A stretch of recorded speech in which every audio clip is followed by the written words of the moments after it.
Olá pessoal, hoje a gente vai fazer a segunda análise do episódio That's a Morte, quarto episódio da 7ª temporada de Rick and Morty. Na primeira análise a gente fez uma relação entre o episódio e a teoria da fundamentação moral. Uma teoria segundo a qual nossos julgamentos morais são mais influenciados por intuições emocionais do que pelo raciocínio consciente. No episódio de hoje a gente vai analisar um outro aspecto do episódio, o veganismo e as questões éticas envolvendo o consumo de carne. Nesse episódio nos deparamos com a família Smith saboreando o que acreditam ser um delicioso espaguete à bolonhesa, uma tradição de quinta-feira criada por Rick. No entanto, a trama toma um rumo inesperado quando Morty descobre que o ingrediente principal do espaguete não é nada convencional. Tratam-se de corpos de um planeta onde os habitantes, ao decidirem se suicidar, transformam-se em espaguete.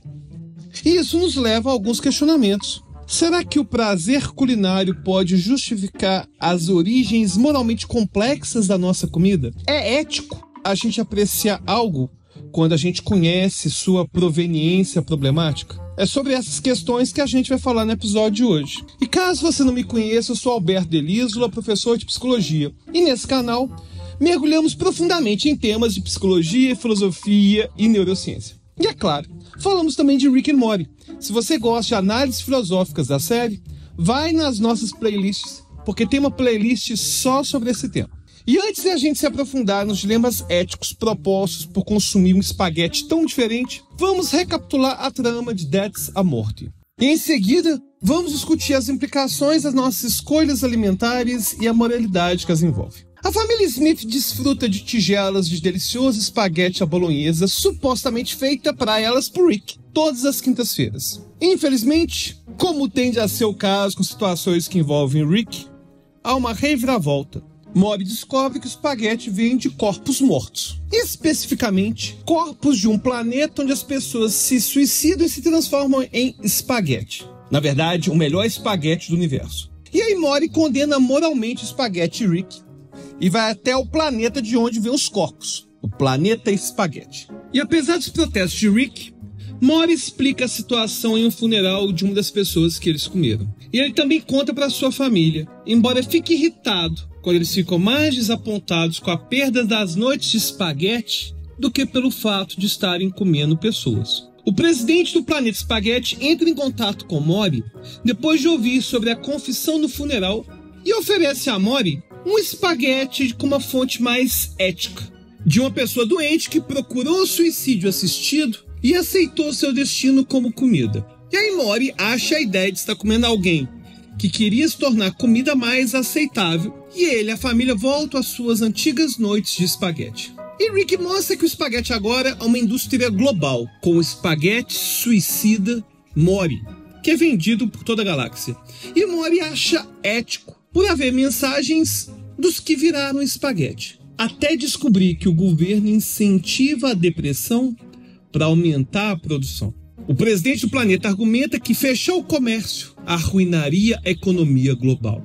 E Morty relutantemente pede a Rick ajuda para resolver o problema, prometendo fazer o que Rick quer, por apenas 2 semanas. Com tentativas falhas e o caos se espalhando pelo planeta espaguete devido à demanda alienígena por mais e mais espaguete, Rick sugere clonar o espaguete de alguém disposto a se suicidar, mantendo o suprimento. A pessoa em questão, um homem chamado Fred Banks, que só tem 2 meses de vida, adiou o suicídio por sua própria oposição moral ao comércio de espaguete. No entanto, Rick informa a Fred que, se ele ajudá-los, sua morte encerrará a indústria de espaguete no planeta de uma vez por todas. E aí leva Fred a um dispositivo de suicídio assistido, que mostrará a Fred e ao planeta inteiro toda a sua vida e memórias antes de ele escolher se matar. E aí se inicia uma das cenas mais tristes de Rick and Morty, que a vida de Fred é mostrada a todo o planeta, com todas suas ações morais e imorais e as complexidades que o levaram a viver uma vida plena. E como esperado, o interior de Fred se transforma em espaguete depois que ele morre. Após verem toda a vida de Fred, ninguém deseja mais comer o espaguete. Rick diz a Morty que a questão não é sobre o certo ou o errado em comer pessoas mortas, mas sim se conseguimos aceitar as complexidades da vida.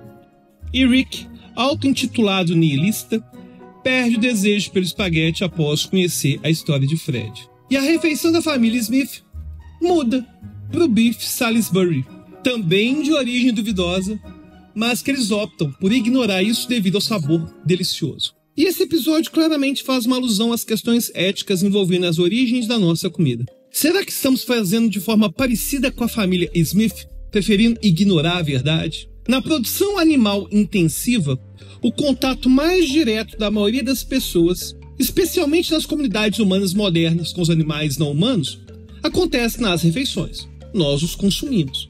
E esse fato simples revela muito sobre nossas atitudes em relação a outros animais e o que podemos fazer para mudá-las. O uso e abuso de animais para alimentação supera em número qualquer outra forma de maus tratos.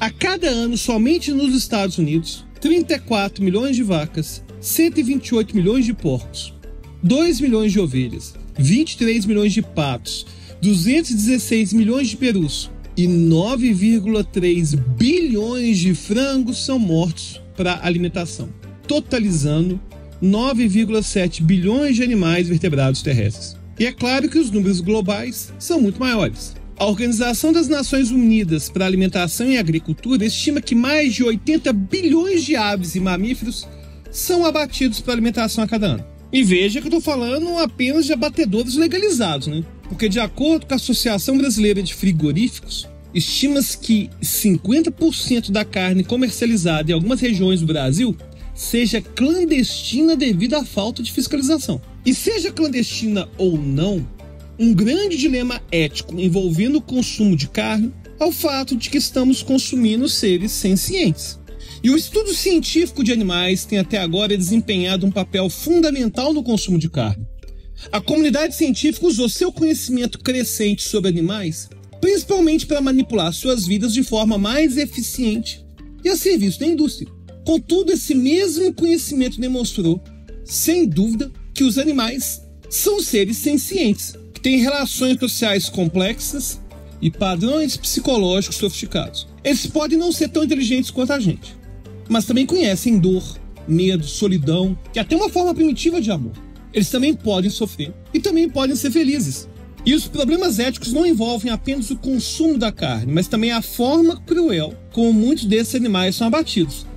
Por exemplo, em agosto de 2021, 5 veterinários detalharam no Journal of the American Veterinary Medical Association a eutanásia de 243.016 porcos no meio oeste americano entre abril e junho de 2020. Celeiros adaptados foram usados para confinar os porcos em grupos de 1.500 adultos ou 3.700 filhotes. Aí eles desligaram a ventilação e elevaram a temperatura acima de 54 graus Celsius com aquecedores e vapor, chegando até 76,7 graus. E registrou o intervalo entre o confinamento até alcançar a temperatura desejada e o momento da morte dos porcos. E eles mediram que levaram cerca de 30 minutos para atingir os 54 graus Celsius e mais 65 minutos até a imobilidade, ou seja, a morte dos porcos. O procedimento foi repetido 138 vezes, até a morte de todos os porcos. E esses animais pertenciam à Iowa Select Farms.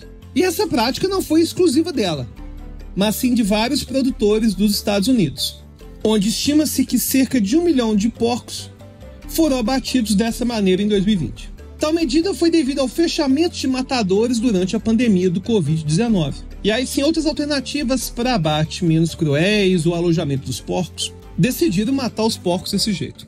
E esse episódio mostra a responsabilidade dos produtores pelo bem-estar e destino dos animais, especialmente em situações adversas, e reflete como que a indústria simplesmente não se importa. E essa falta de cuidado reflete o que conhecemos como especismo, o termo que descreve a atribuição de diferentes valores ou direitos com base na espécie. Relacionando essa noção com o episódio imaginário de Rick and Morty, onde a família Smith consome espaguete feito de seres de outro planeta que se transformam em espaguete depois da morte, a gente vê uma complexa discussão sobre especismo. Porque no episódio, os seres consumidos não eram humanos. Ou seja, apesar de terem a forma humana, eram de outra espécie, eram de outro planeta. A vida deles não importava tanto assim. E certamente isso gera um distanciamento em relação a esses seres. E olha que interessante, esse distanciamento fica ainda mais evidenciado quando a gente chega no supermercado para comprar carne. A carne é vendida em embalagens que disfarçam a sua origem. Inclusive, a gente usa termos como carne bovina, carne suína, ao invés de falar vaca, porco.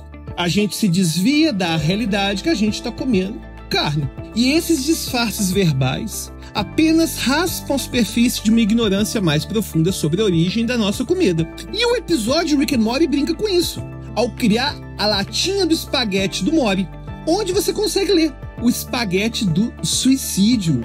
Ou seja, o espaguete é vendido de forma sincerona, sem os disfarces que a gente observa no dia a dia nos supermercados. E isso nos causa estranhamento.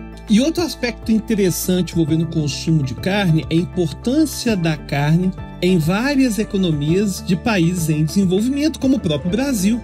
No episódio, o presidente do planeta Espaguete argumenta que fechar o comércio do espaguete arruinaria a economia global. E algo parecido aconteceria se as pessoas simplesmente parassem de comer carne. Ou seja, não é uma questão fácil. E o consumo de carne, então, traz vários problemas éticos.